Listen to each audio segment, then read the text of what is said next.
So Destiny 2's The Final Shape expansion is just less than a week away at the time of recording this, and if you're watching this after The Final Shape has already come out, well, some of this might be irrelevant by then, but maybe not. Hopefully some of the things still apply, but again, probably not. These are things to get prepped beforehand, to give you a little bit of a boost, a little bit of a head start, things to do kind of last minute, if you will, last second. Just a few things that I kind of, went about doing and thought of along the way, and hopefully help you guys out along the way as well. So if you guys do enjoy this one, be sure to leave a like, subscribe for more. If you don't like it, let me know why so I can improve the content in the future. And let's go ahead and jump straight into this. Now, if you don't know, legendary shards are going to be done away with in the final shape. So you're going to want something to do with them right now before they completely disappear and you just put them to waste. So we're going to be talking about that. We're also going to be talking about the fact that, in previous expansions, what we would do is we'd collect a bunch of bounties from Crucible and the Vanguard and Gambit, and we'd save those, and day one we would just cash them all in. We get a nice little boost, right, in our season pass or level, if you will, and it was nice. But now you can't, because they're doing away with those vendor bounties. They're going to be replacing them. But here's the thing. They're not replacing all vendor bounties, and what was implicitly expressed by some Bungie devs over on Twitter, not explicitly, again, it was implicit, it was implied, was that bounties from other vendors would be still a way of going about this. So you can't do Crucible, you can't do Vanguard, and you can't do Gambit, but other ones you can do. So we're going to talk about that. I'm also going to talk about a few honorable mentions of weapons that I think that if you can get, they might be some nice additions to kind of, have in your arsenal. It is worth noting we've recently done a bunch of guides on Outbreak Perfected and Whisper of the Worm, all the traits and all the secrets, all the perks and all that. So if you've missed those, check those out. And the reason I mention that is, number one, pulse rifles are going to be getting a little bit of a buff in the final shape as well. And there's going to be some other weapons too that, depending on certain kind of exotics and certain classes, like Titans, for example, are going to have certain armor pieces, it seems, that are going to be giving you a little bit of a buff with sidearms. And there's one particular sidearm that I think is OP as is, that I think is going to be doing good as well. So we're going to talk about that also.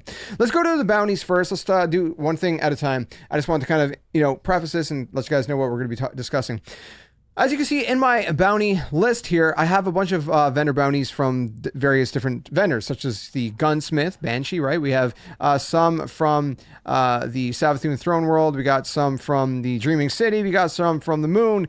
And we got a bunch from the Cosmodrome. And I am getting shot by these enemies, so let me just get away from them because they're really annoying me. Now, while I talk about that, what you're going to want to focus on are weekly bounties and daily bounties, because those are going to give you extra XP. For example, if I go back here into my quest category, you can see that the daily bounties are going to give you XP plus, and then a weekly, if I have one somewhere right here, is going to give you XP plus plus. So they're giving you greater bonuses, right? The ones that you get kind of like as additional bounties, excuse me, those are just going to give me normal XP, like these ones up here. So honestly, I should be replacing these with other daily bounties. I got like 4 or 5. I got 5 that I should be replacing, to be honest.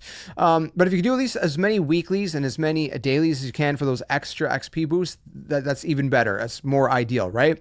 Obviously, if you can cash them in with fire team members with you when you're in an actual zone somewhere, that'll give you a little bit of a boost as well if you've unlocked those kind of parts of the season kind of pass, if that is still something that they're going to be doing. So that's what I highly recommend for bounties. I would do that with every single character if you want to, or at least your main character. Like I said, daily and weeklies are the ones you want to look out for the most. And it has to be all the ones that are not, as long as they're not Vanguard, not the ones from Zavala, not the Crucible ones from Shaxx, and not the Gambit ones from Drifter. As long as it's not those three, you should be good to go. So like I said, the ones you can see pretty much anywhere else. And do not do, I got to preface this by saying this, do not do the Into the Light ones, the Onslaught ones, because Onslaught's going to be gone. The Into the Light is going to be gone. So it's not going to matter. So don't do that.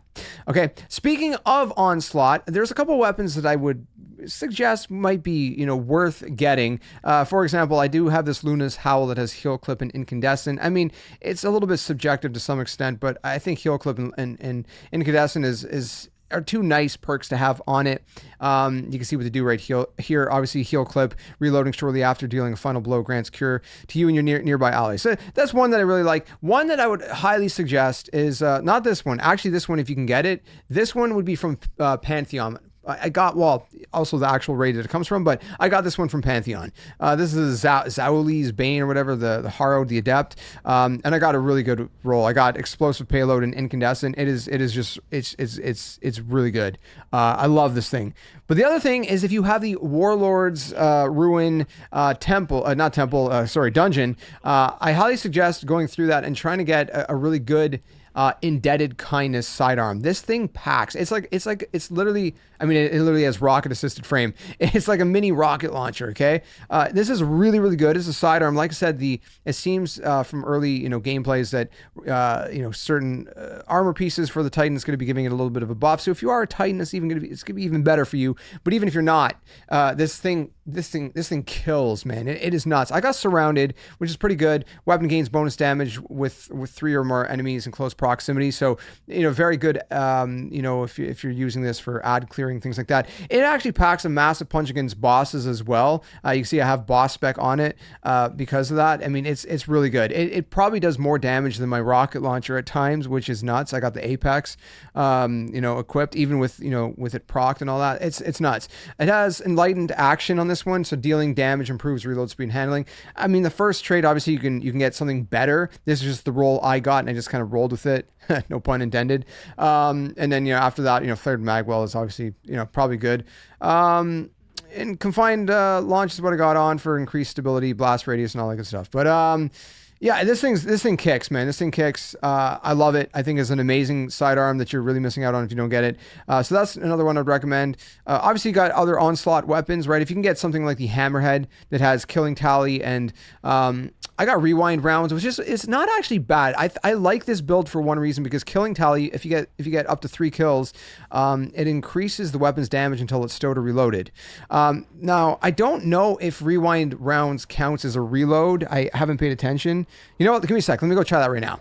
All right, so you can see that I got killing tally 3, so I've gotten 3 kills, and that's the max stack that you can get. I should get at least a few bullets back from rewind rounds, hopefully. So I'm just going to burn through this, and we're going to see if it works. So yeah, it does. You can see it still keeps my killing tally. It does not count as a reload. And so rewind rounds with killing tally can actually be pretty good as a combination. Most people would recommend something else besides rewind rounds. I can't remember what the other perk would be recommended for but I like this. But again, as soon as you reload the normal way, you can see, boom, okay, now killing tally's gone. You gotta get 3 more kills. So this is a great weapon. I mean, whatever else you want from Onslaught, Onslaught's gonna be leaving, so I highly suggest getting whatever weapons that you would like, whether it's the snipers or the pulse rifles or whatever. And again, pulse rifles are going to be good, right? So what is it, Esley's pulse, whatever it's called, I forget her name. I always screw up names. Okay, don't roast me too hard in the comment section. Anyways, hers might be good to get as well, as if you can get a good roll. So anyways, what about legendary shards? Let's go ahead and talk about that right now. So the first obvious thing is probably obvious to use your legendary shards on are going to be rally or raid banners. So you can hold up to 100 per slot. I have 300 right now because I don't want to fill up my whole inventory. And yes, there's a lot of things in my inventory that I probably should get rid of because they're probably useless at this point. I just haven't went through it and done it yet, which I probably should, so I can get extra room for some more raid banners. I would just stock up on raid banners. You can buy raid banners for legendary shards, and that's great. Right now I'm at just under 10,000 legendary shards. I was at 15,000, I think, earlier. I bought a bunch of raid banners. So that's number one thing that I would do. I'd also buy a bunch of these phantasmal fragments. Why and where? Well, first off, we're going to the moon. Okay, if you don't know where the moon is, let me just remind you, destinations. We go to the moon. We go down here, and right here at the sanctuary, we've got Eris Morn, and beside Eris Morn to the left, we have the Lectern of Enchantment. If you go here, you can go here, and you go to the bottom here, Material Exchange, the bottom left corner, 10 legendary shards for a phantasmal fragment. You got 1, you got 2, you got 3, you got 4, and you just keep going. Now, I don't know if you guys have a better idea, a better method, then by all means, please let me know. But as far as I could tell, this seems to be the best secondary thing to do with your legendary shards. Get a bunch of those. Why? Let's go over to the tower and I'll explain why. All right, so we're at the tower now, and we're going to go to Master Rahul. Why? Because we can exchange material. So if you go up to the top left corner, he has material exchange right here. And over here in the third slot, you see Phantasmal Fragment. You can exchange 10 and get 10,000 Glimmer. Not too bad. Again, you know, is it worth the exchange? Maybe, maybe not. You know, there's all these other things you can use. You can use your legendary shards, but here's the problem. You can only cap out at 500,000 glimmer. But if you have these phantasmal fragments in your inventory, then assumingly post, you know, final shape, you can exchange them for more glimmer anytime you need, and you'll have an abundance of glimmer forever and ever and ever, unless they get rid of phantasmal fragments being able to be exchanged, which would be kind of sly of them, to say the very least. Now, the other thing that I've heard people say, but it hasn't been working for me, so I don't know if it got patched, is if you go to the gunsmith, they were saying if you buy, I think it was like the daily weapons, either the bow or I think it was the hand cannon, which I'll buy one of each just to show you guys. These cost about 30. They were saying, well, if you go ahead and dismantle them after, you can get an enhancement core. But I've dismantled many and have not got a single enhancement core. So I don't know what's going on with that.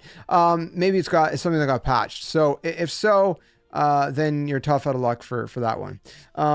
But if that was still working, I would recommend that. If there's something I'm missing, that for some reason something's not clicking my brain, then maybe you know something that would make it work, and you can let us all know in the comments. But I've been trying to figure it out and it's not working. So my best bet, honestly, is to get raid banners from Hawthorne, or to go ahead to Master Rahul and get these exchanging after you get the material, of course, from the moon, from the lector and the phantasmal fragments. You can exchange them for glimmer anytime you need glimmer in the future. And that's pretty much it. While you're at Hawthorne, though, I will say that Hawthorne has bounties. If you're part of a clan, then you can get those bounties done. Those are some pretty good bounties, if I remember correctly, as well. So that's another thing to kind of mention in passing. So those are just a few recommendations that I would give you kind of going into the final shape to, you know, get done. There's a lot more I could recommend. I don't want to make this video too long.